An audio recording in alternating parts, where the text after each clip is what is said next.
Hey everybody, JJ here.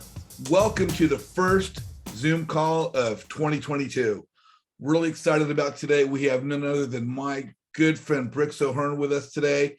Coach, investor, business person, and college baseball umpire. This guy's a great guy. He's dynamic. He's an expert in many, many fields and an absolutely wonderful person. Brooks, how you doing today? JJ, I'm great. Huge thank you for having me on, and a huge thank you for everybody for jumping in, especially the coaches and other friends that I know so dearly. Thank you guys all for jumping on. Really quick, I just wanted to give you some special kudos, JJ, a true testament to the group and the network that you have created with the long line of knowledgeable speakers and brilliance that you have lined up to speak, as well as the constant attendance at these networking and mastermind events. So huge congratulations to you. And again, thank you very much for having me on. Well, thank you, my friend. I just, in my own way, trying to give back to the community, give back to my friends. And obviously there's no better way to do that than by having people such as yourself that are talented and experts in the real estate industry to come in and share their time and share their knowledge. So with that, Brooks, take it away, brother. Awesome. JJ, thank you again. Guys, today I am excited to bring to you my favorite skill set in real estate. And I am going to explain to you the difference that this has made in our business and why it's so important here in just a second. It's sales and negotiations. And before we were jumping on, somebody mentioned some things about mindset and how problems in your business manifest. And it reminded me that I saw a meme or a post the other day from somebody that said there are no such things as relationship problems. They're just personal problems manifesting in your relationship. And there are no such things as business problems or financial problems. They're just business problems, or excuse me, they're just personal problems manifesting as business or financial problems. And so that is so key and critical to what I'm sharing today. And sales and negotiations, I'm gonna dive right in today, and we're not gonna skip a beat. It's a skill set that really comes from within. And I'm going to share with you guys why I respect so many people in this industry and all the things that everybody teaches about different lead generation systems and different ways to structure deals, and really all the tactical knowledge in real estate. I love it. I respect it. And with that love and respect, sales and negotiations is by far the most powerful skill that you can add to your business. It will drastically improve your ROI on every single deal. And it can take a middle of the road business and turn it into an absolutely wildly profitable business without having to do a ton of different things within your business. So, I'm gonna show this. I'm Brooks. We've kind of talked about it. I am the firstborn son of brilliance, real estate brilliance, Brian and Cheryl O'Hearn. So really big shout out to Mom for popping on here today, because she loves when I throw some sarcasm in my presentation. So this is just the beginning. All right.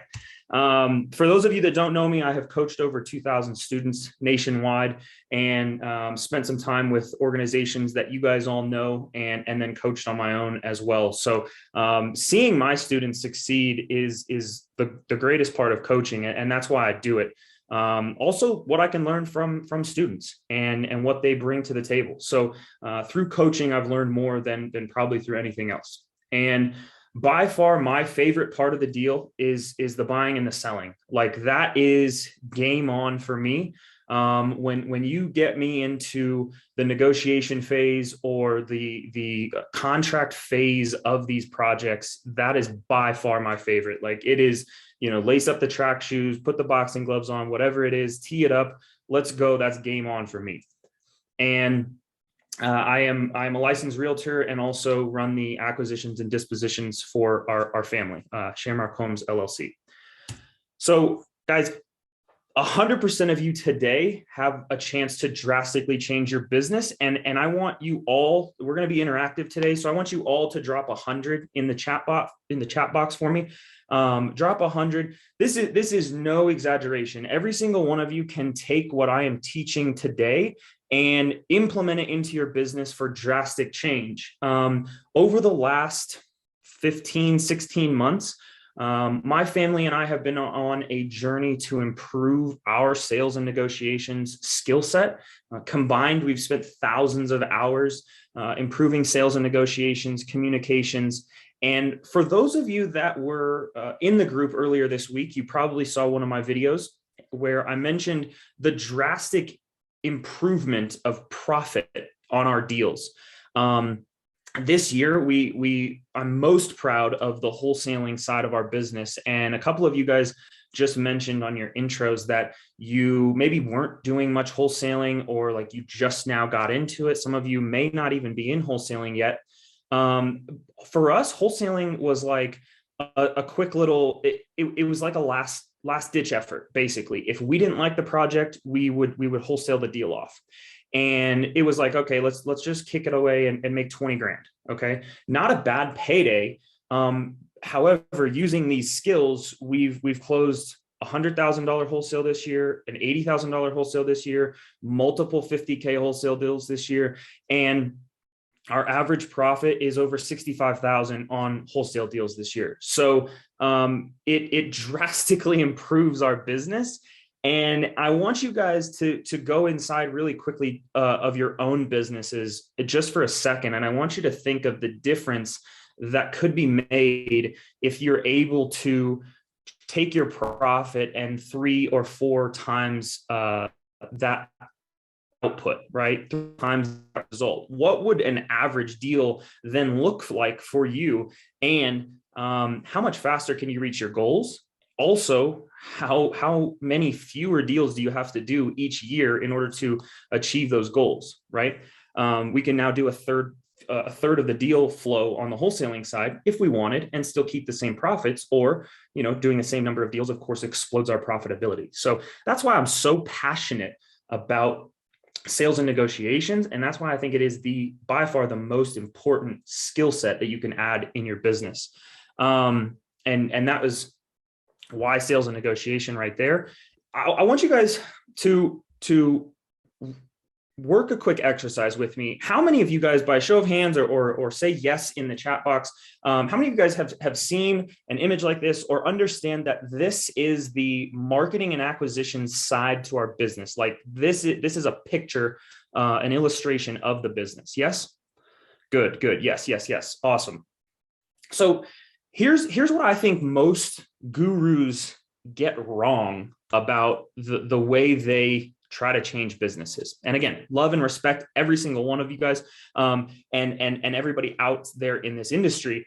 And the thing that most people do is they try to fill from the top down. Okay. And they try to make change and affect change from the top down. All right. So for simple numbers, round numbers, when I was first starting in real estate, my mentors always told me, you need 100 leads to get to 50 walkthroughs, 25 offers to get to maybe 1 deal. Okay. 1 or 2 deals, right? That's just like so overly simplified. But those are the numbers we're going to run with here. So let's take the average investor, maybe who is just starting out.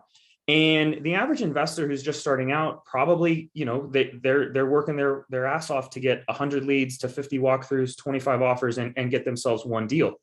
Now, when I first started, I was going to school still. I left school. However, my parents were working full time in the business, or excuse me, in their careers, while I was helping start the business. And one thing that I ran into with coaching, especially with new investors, is many of us come from full-time jobs. Like real estate is your second career. So what happens is, for most people, in order to go from 1 deal at the bottom of our funnel to 2 deals, the common coaching is, well, let's just find a way to get another 100 leads, right? So go from 100 leads to 200 leads. Those numbers will shake out. You're going to get yourself your second deal. And I agree with that. Here's the caveat. Here's the problem. If you're working a 9 to 5 job, or you have a family, or whatever your situation is, and you're not full-time in real estate just yet, then those 100 leads, like it's not fairy dust we sprinkle on our businesses. And most of us don't have the initial budget to put into marketing campaigns and hiring VAs and answering services and acquisition specialists and things like that. So those additional 100 leads, like tangibly, they have to come from somewhere. And generally they come from our time, our blood, sweat, and tears, right? We're the ones out there at 2 a.m. hanging bandit signs on telephone poles, or we're the ones out there, sending hundreds of text messages to reach out to sellers on different sites. Okay. So instead, what if we were able to use sales and negotiations and improve our internal skill sets? Because remember, business problems are not business problems. They're personal problems manifesting as business problems. Okay. So instead, let's envision a funnel where we can take those 50 walkthroughs, turn them into 25 offers that truly are what the sellers need. And now instead of closing 1 deal, we can close 5 or even just 3 deals. Okay, maybe we knock it out of the park. We're in a great market. We have the perfect storm, and we knock it out of the park to get to 10 deals. Okay, that's not unheard of, and I've had students do that using these skills. So that is why it's so important, and I hope you guys can see that. Melissa, thank you so much for saying spot on. You can definitely see where I'm going with this. So that is the way to envision how this can make such a difference in your business. All right. So here's the key ingredients. That is a good friend of ours, Chef Mark. By the way, JJ, I helped you out here today because all of these images that I will use today are nothing from Google. So you might see a lot of me, my family, and us, and some of our deals. So there is no copyright issue. So don't you worry about that. Here's the key ingredients that we're going to be going over today. And I want you guys to picture this like we're making chili. Okay. Everybody has a little bit different way to make chili, but it all starts with some key ingredients. And for the most part, all right, every chili starts with some key ingredients. Some people may not like the tomatoes, the beans, the spice, whatever it is. Okay. I want you to take these main ingredients and I want you to implement them for what works in your business. Okay. This will look a little differently when it's implemented in each and every one of your businesses today. And I want to empower you guys to take that on. All right. First thing that we're going to discuss is negotiating from a position of knowledge. Okay. Slight difference in terminology from what most of us have learned growing up. Most people would say negotiate from a position of power. I choose to negotiate from a position of knowledge.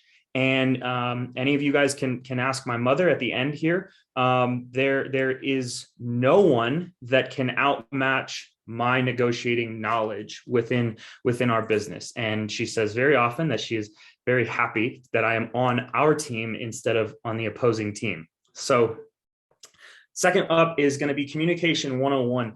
Guys, this is going to be a really quick crash course, but it's going to be all the information you need to get the answers you need. So many times we're on the phone with a seller or we're on the phone with an agent and they say, oh, I'm not going to give you that information. Or they might give us an answer, which is, excuse my language, bullshit. And it's a cover up for something. All right. So I'm going to teach you guys how to cut through that fluff, get to the answers that you actually need to make a decision on an investment property.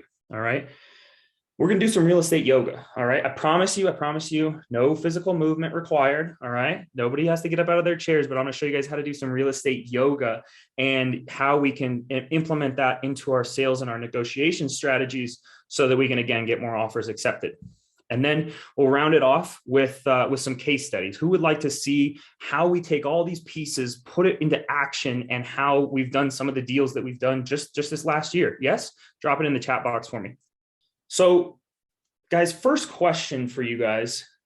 If I were to tell you that I was to deposit $100,000 into your bank account right now, you don't have to answer which one of these is a yes. Just if any of these apply to you, drop it in the chat box for me. If $100,000 would be day changing money, if it would be month changing money or week changing money, or if it was life changing money, drop me a dollar sign in the chat box. Okay.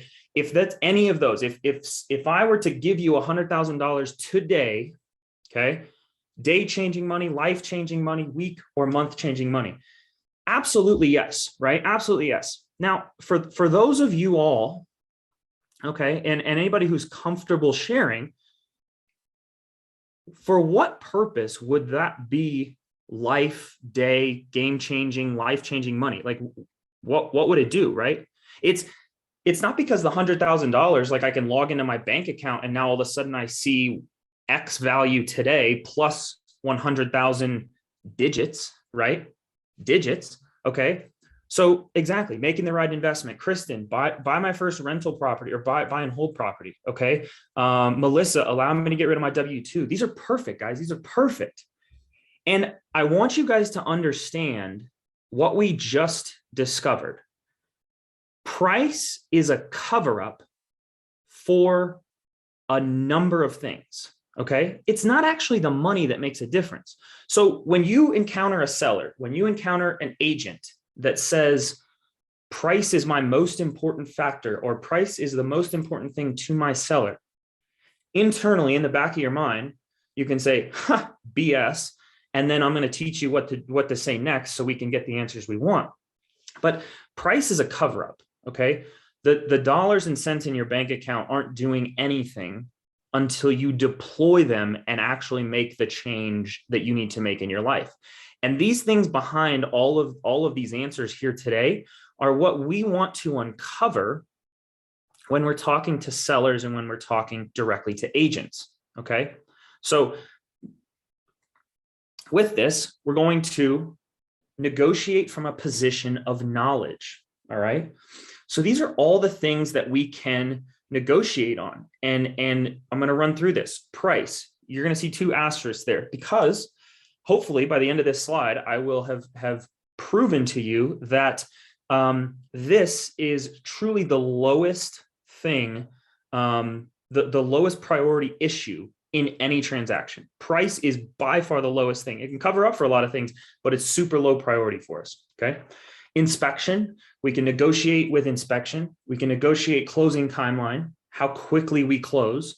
Inspection, we can limit maybe the amount of items we inspect. We can completely waive the inspection. And I know a lot of people, that scares them. Stick with me. I promise you, waiving inspection is not scary. And I'm going to show you exactly how to protect your money. Again, it's negotiating from a position of knowledge. Okay. All about knowledge. Appraisal. Most of us are buying cash or hard money, maybe private money, hopefully private money. Some hard money lenders that we've worked with require appraisals. Most don't. Obviously, that's one more hurdle that we can wipe off the board if we're able to buy with cash or private money and no appraisal. Okay. Due diligence period, or that this sometimes is for bigger deals. I know some of the states out there have a specific due diligence period that's different from inspection period. So we're going to walk through this here in a second. Earnest money amount. I want to put like 17 asterisks here, because I promise you, there is nothing more fake in the entire industry than proof of funds letters and earnest money amount. I promise you, there is nothing more fake. And so when I get done with this list, we'll go back through some of these. Title review. This is something that we use very frequently to cover up and to make sure that we protect our investment. And Angel, New York doesn't have an inspection. Thank you for jumping in. I want you to put a note by that, and let's talk about that at the end. I would love to discuss this with you in front of the group as kind of a hands-on case study. And then of course, financing, right? We just talked about how we finance the property. So let's run through some of these and some ways that we can get creative. So one of my first things that I just mentioned was earnest money amount. All right. Earnest money amount is, again, it's just this, like, it's funny. It's on paper. It's a funny little game we play. And I want you guys to remain above that trap. So here's how we solve this in our business and how we handle every objection.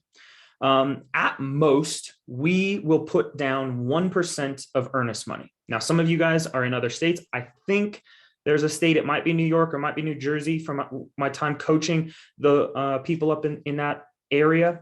I think there is a state up there that might require 3%. Correct me if I'm wrong. But whatever your industry average is in your state, a lot of industries and a lot of states have 1% as the average. And that's what we do. That's what we have set as our business practice. Okay. So when someone asks, let's say on a $500,000 purchase, like in our case, we just recently purchased a property for $525,000 and they wanted like at least $10,000 to $20,000 of earnest money. Now, most investors would do a couple things. The first time you hear that, you're like, well, I don't have that much money, or I might, and I'm not comfortable putting that down because I'm risking that money is the mindset, right? If any of you can relate to that mindset, give me a little hand right here, okay? Maybe at some point in your career. The way we handle this is we always say, listen, this is our standard business practice to just put down 1%. Remember, guys, we are a business, and Amazon doesn't do anything outside of their business practice. Apple doesn't do anything outside of it. So why should we? We shouldn't. That's the simple answer. Okay. The other thing I mentioned to them is I use a specific scenario and I say, listen, if you're really concerned about earnest money, here's what I'm going to go ahead and do. I'm going to go ahead and I'm going to put 100% of the purchase price in escrow as earnest money funds. Okay. And here's what I'm going to do just to prove a point to you that it doesn't matter.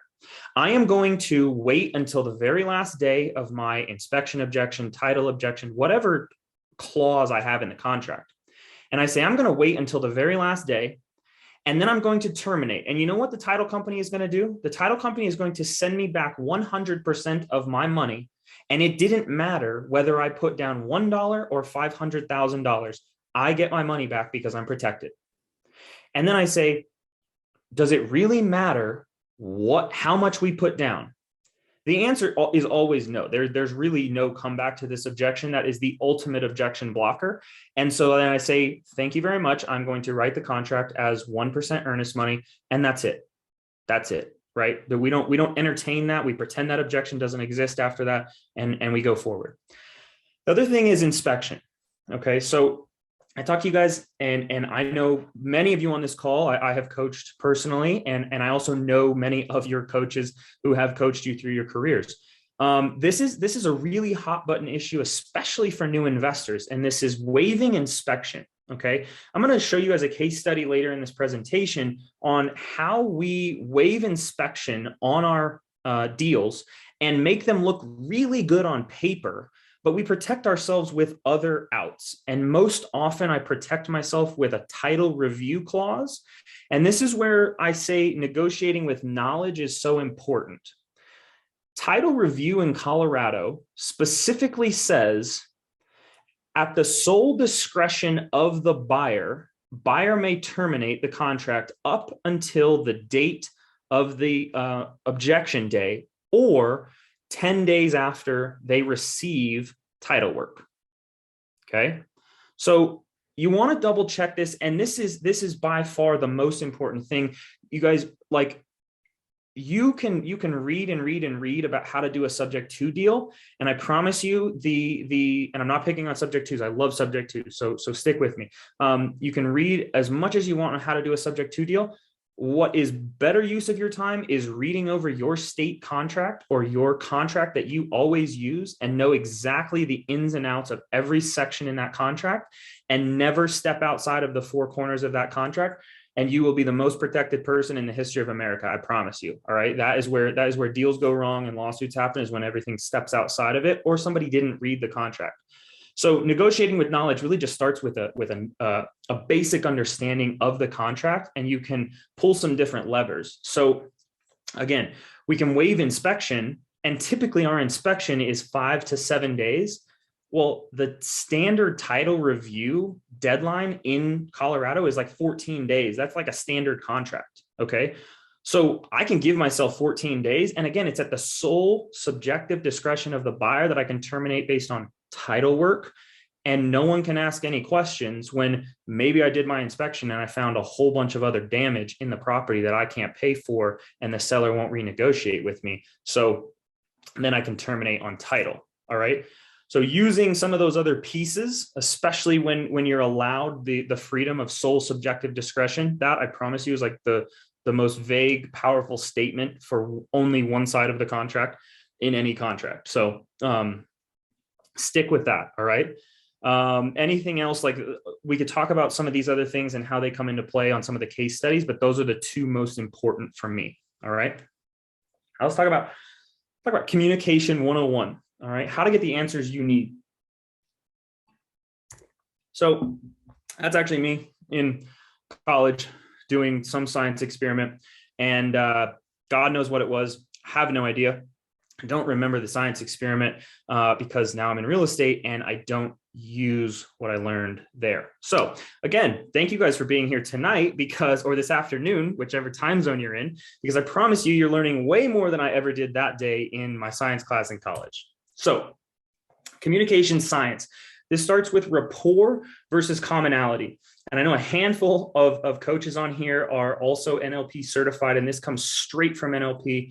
Guys, when I was in business school, I promise you, the worst advice I think I got was how to build rapport during a business meeting. And we literally went through practice of how to look on walls behind someone in an office and find commonality. And we went through practice once as social media started becoming a bigger thing of how to pregame their social media so that you could find out what they liked, what they loved, what they did outside of work, and find this commonality. And I don't know if it's a male thing, but most of my teachers were male. And I always like go back to this example. And it probably came from some comedian, but it's like two guys walk into a room and they're like both wearing striped shirts. And they're like, dude, stripes. Yeah, we're best friends. We're best friends. Okay. So that's like how men make friends because we're idiots. But stripes, in all seriousness, the whole stripes thing is commonality. Okay. You don't have any commonality. Okay. It doesn't, like you have no idea about each other. So building rapport is scientific. It's actually a mental state that you can get into and out of as you're in conversation with someone. And it comes from things, if you're taking notes, you're going to want to write these things down. It comes from things like matching the pace at which someone's talking. It comes from using similar words and phrases. If I'm talking a lot like this, I'm also probably going to expect someone to be using their hands a little bit, motions and gestures, all of course within our own realm and our own range. But those are some things that you can mirror and match and pace and lead in the conversation that actually at an unconscious level get you into rapport. And someone doesn't really know it, but if you've ever felt like, I don't know what it is about that person, but I like them, you're in rapport and you were in good rapport with that person when you met them. Okay. So that's the difference, rapport versus commonality. When I'm on the phone with another agent, to be frank with you all, I don't care where they're from. I don't care how many years they've been in real estate. I don't care if their significant other was mean to them this morning. I just don't care because that's not rapport and that doesn't help us do anything within the deal. So with all the empathy and kindness and love in my heart, it doesn't help us anywhere. So let's cut that out of our conversations. All right. Addition by subtraction. Guys, this is the difference right here between us getting one of our deals in the fourth quarter of last year and three other investors that passed and one other that was, we'll call them like lukewarm on it. But three other investors had already passed on this deal. Addition by subtraction. And guys, write these questions down. Okay. If you ever run into an agent or a seller who will not give you any other information about another offer. All right. We've all run into these multiple offer scenarios, especially right now with the way the market is. And a lot of people, they take pride in, I won't share anything about the offer with you because, you can't know that. And I've got to protect my seller. Okay, great. Totally fine. I'm not going to argue on it. What I'm going to do is I'm going to do addition by subtraction. And I ask this question. Okay, what is not present in those other offers that your seller would like to see? They're not telling me anything about the offer. They're not breaking any fiduciary duty to their client. And I promise you, this question causes them to stop, think, and the top of their head to blow off. And they're like, wow. And they will just spew. It is like a floodgate opener. I promise you. So addition by subtraction. If they're not telling you exactly what's in the other offers, ask them what is not in the offers. And that basically is the key to how you can get better and how you can win that deal. All right. And then my next key for communication science is just listen. Okay. Listen. So many people and so many investors are taught to worry about their elevator pitch. And, this is my company track record. And I need a credibility packet to show that I'm, what I'm about. And the credibility packets are great. A credibility packet before you get your first deal. Like, dude, I'm here to give you money for your property. What kind of credibility do you think I need? Right? I have cash. You have a property. You want to get rid of it and I want to buy it. What else do we need, guys? What else do we need? So just be quiet and listen to the other party. Ask questions, be genuinely interested, and just listen. Because I promise you, they will start talking and they will catch themselves monologuing, and they will then give you every answer that you need to turn around in the next 10 minutes and close that deal because they just told you everything that was important to them. Okay. Finally, not finally, but next is there even room for negotiation? Okay. One of the first and most important questions I ask someone is when they give us a price, or they may give one of our VAs a price on a deal. Okay. Is that price absolutely 100% firm, or is there any room for negotiation?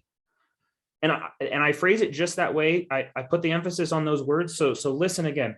Is that price absolutely 100% firm, or is there any room for negotiation?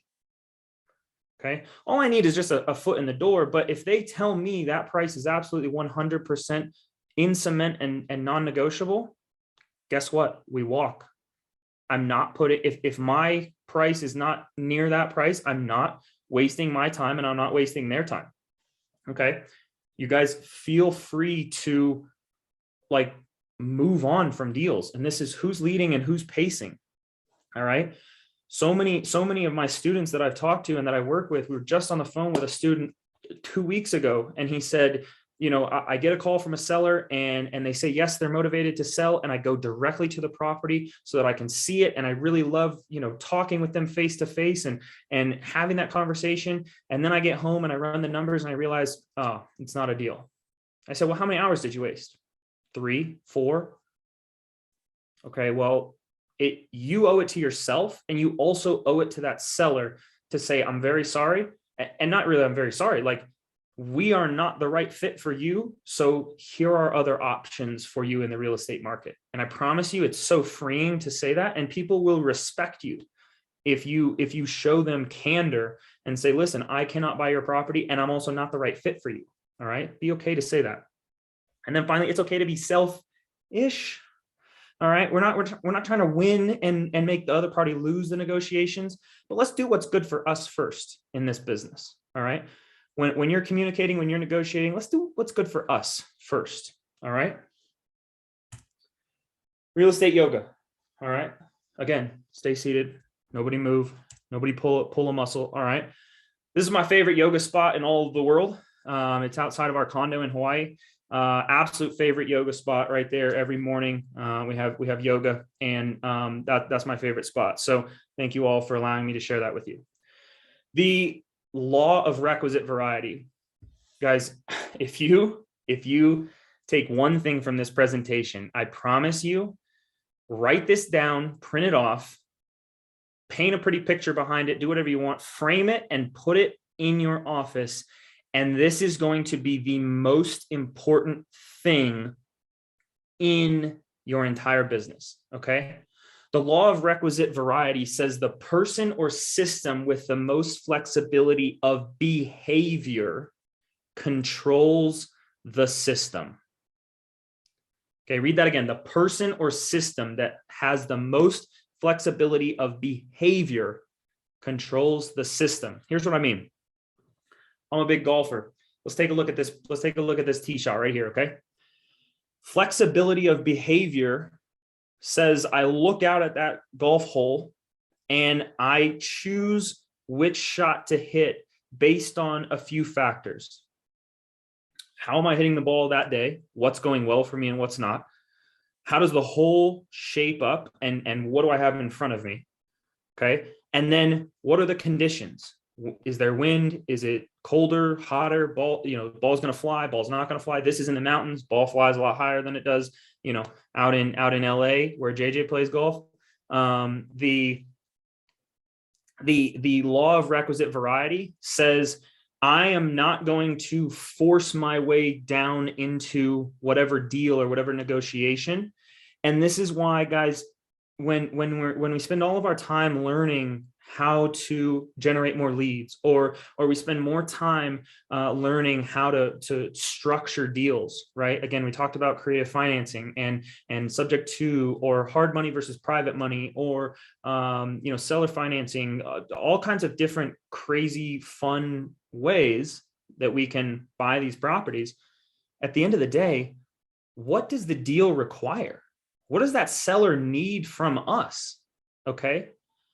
We don't make an offer that says, hey, would you be interested in seller financing, unless we've talked to them and explained to them the seller financing and determined that, yes, they're interested in seller financing, and B, that fits their needs of the deal. All right. Remember when we talked about price and why it's just a cover up for other things.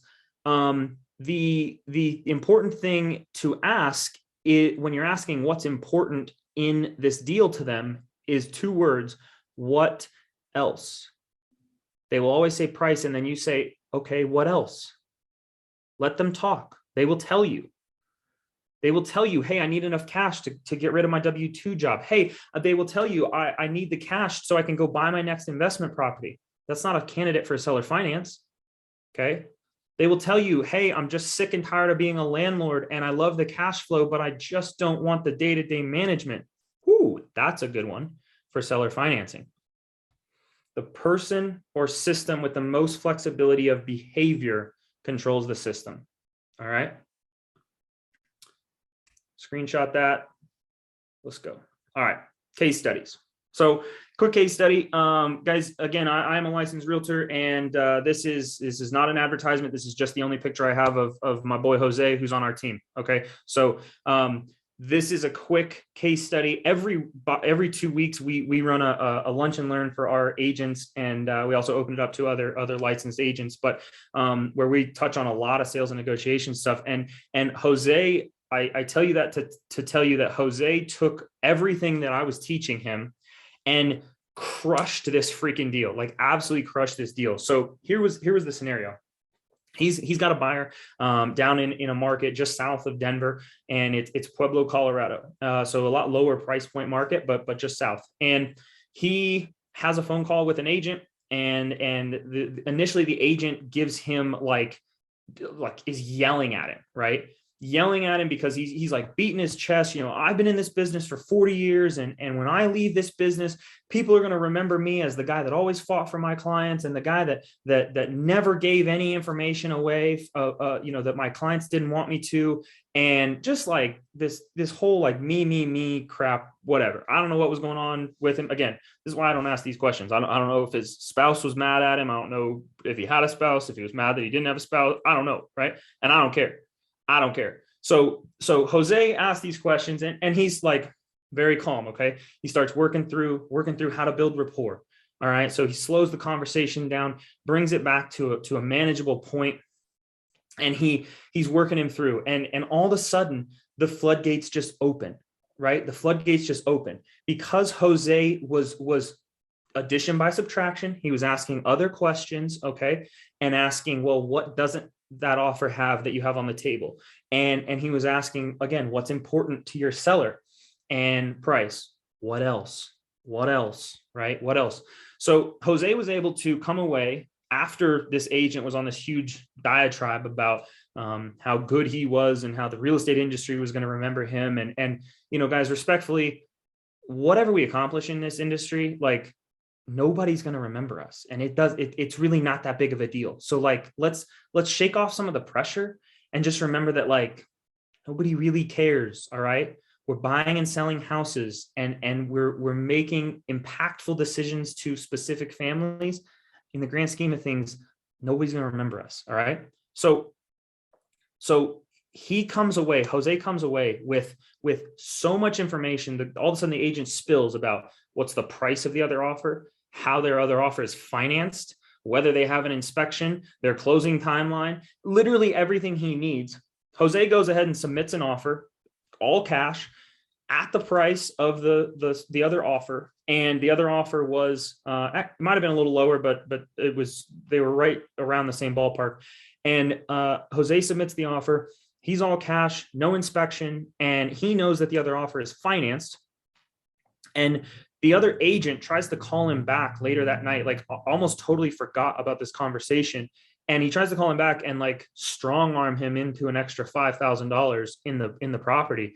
And Jose's like, no, we talked about this. I know what the other offer is. I know it's also financed and my offer is cash. This is our best and final. He locked that deal up, and it was a flip for one of his buyers. The buyer's going to make $50K on it, all because he was able to remain calm, work through the questions, right? He used addition by subtraction. He built good rapport with the seller, or with the agent, excuse me. And then he asked what was important to that seller, and then kept asking, what else? What else? What else? All right. Then this deal, this is, a lot of you guys have seen this. If you're on my social media, this is a deal that just hit the market this week. It's a flip. And this is one of the deals that hit, this is the deal that had 3 other investors that passed on it before we got to it. And when I say passed on it, I mean, they got it under contract and then terminated at inspection because they were not savvy negotiators. So this agent is listed on the MLS, but the seller contacts us directly because they've lost out on so many investors. So we go in, we walk the property, and the agent tells us that she's got 2 other offers still on the table. The property was listed at $495, and she tells us that she's got 2 other offers on the table at $485 and $490. Okay, both cash, both hard money investors, you know, the typical investor offer. All right. We go in, and I said, you know, honestly, we can't do anything other than like 480. So that was our initial offer. And through conversation, okay, they kept telling us, and it was actually my dad running point on this deal. She was telling my dad that other investors had terminated at inspection. And at this point, it was just 1 or 2 investors. They ended up accepting another offer from one of those competing offers from us. Ended up accepting another offer, and they went under contract. Sure enough, we get a call 5 days later. And my dad knows, obviously, when you get a call from a listing agent that you just put an offer in and they chose another offer, the only reason they're calling is because they're falling out of contract. Okay. So this is yet another investor terminating at inspection. So this made the 3rd investor. And so she asked if our same offer still stood. And I said, absolutely not. It doesn't. So what did we do? Our initial offer was 480. And in talking to the agent, right, she kept saying, well, price is most important. Price is most important. Okay. And then my dad asked the right question. Well, what is not in those offers that we could do differently that your seller would like to see? She kept saying, well, everybody just keeps terminating at inspection, and all these other offers have inspection. Ding, light bulb goes off. Okay. Instead of offering 480, we write the offer for 460. 460, no inspection. I'll take on a little bit more risk because this was a super clean house. and I'll take on the risk, and we will go ahead with this deal at 460. Then another thing, this is where negotiating selfishly comes in handy. I told you it was on the MLS. My dad initially told the agent that we would consider waiving our commissions if it meant getting the deal. Well, that was when we submitted at 480 and knew we were a little bit outbid. So when we go and submit at 460, she says, well, what happened to waiving commissions? Well, that was just an offer. That was a question. Your seller didn't necessarily need that. So we know your seller needs the limited inspection, the no inspection. So let's go ahead and write this up. So then we collect 3% commissions on top of that. So really the net purchase price was really down at like 440 because of cash back in our pocket. All right. So again, negotiate selfishly. I'm not waiving my commission just because it feels great and because some guru told me to do it on stage because it'll help me get more deals, right? I get more deals because I pay attention to what the seller actually wants. Okay, the seller didn't want inspection here. So this was a perfect example. We had a 17-day closing here, and my title objection deadline was day 14. So all of my earnest money was 100% refundable up until day 14. And it was hilarious when I got an email on like day 11, or might've been day 10 or 11. And the listing agent says, okay, well, the seller signed all their paperwork. So, title company will have everything ready to go in a week for you guys, and you're good to go. And I was like, you have no idea that I still could terminate this deal. And you've already signed all your paperwork. Like, you have no idea. So again, negotiating from a position of knowledge. Okay. Final deal here. This was a deal that came to us through a referral. We were completely outbid on this project. All right. Outbid to the point where our initial offer was 400,000, and they rejected it. And they told me flat out that they had two other offers, but they knew the other two were wholesalers. And they said, we want to give this property to you guys, but we want it to be fair for both sides. The other two offers were at 525,000 and 540,000. We were outbid by $125,000 and $140,000, and they still gave us a phone call back. And they told us, again, because we built rapport, they told us that, hey, we want you guys to have this. So I said, all right, I'll come up to 495, and you guys pay me a 3% commission to offset the fact that I just spent an extra $100,000, and they did it. No questions asked. Okay. This was a direct to seller transaction, and they still paid my commission. So again, 495, take the 3% commission. That's a net purchase price of 480. And we got the deal. And oh, by the way, this was a 6-figure profit. Okay. On this deal, 6-figure profit. So all because of those techniques we used. We built rapport. We were severely outbid, but we were creative with the contract and kept putting money back in our own pocket. Okay. So back to this slide, guys. These were the 4 things I promised to cover today. And I always like to bring this back to your attention when I'm speaking and when I'm coaching, because this is a reminder of what we just covered today. All 4 of these things. I gave you actionable steps in every single one of these areas that are going to help you get more offers. And so, guys, I will just put this up and I'll bring this back up. This is how to get in touch with me. This is who I am. I love connecting with people on social media, and that's why I put my username there. So if you're on Instagram, especially, that's my bread and butter over there is Instagram. So please, @Brooks O'Hearn. And these are the 2 types of people that I love to connect with. Okay. Investors who want to negotiate better deals and higher profits.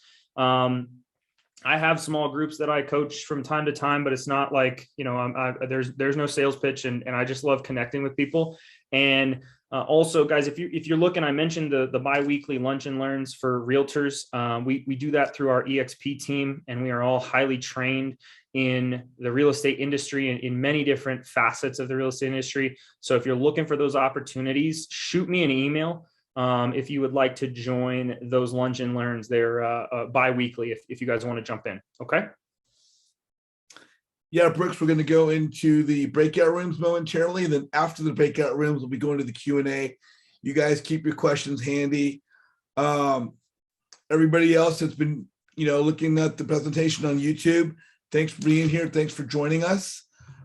Please, look for, please like this video on YouTube, subscribe to the channel, and we'll have Brooks back again in the future. I'm sure. I'm hoping. Keep my fingers crossed. But everybody else, look for us again. We'll have more videos out, and please stay with us on Flip Side with JJ. Everybody else on the call, hang on. We'll be going to the breakout rooms.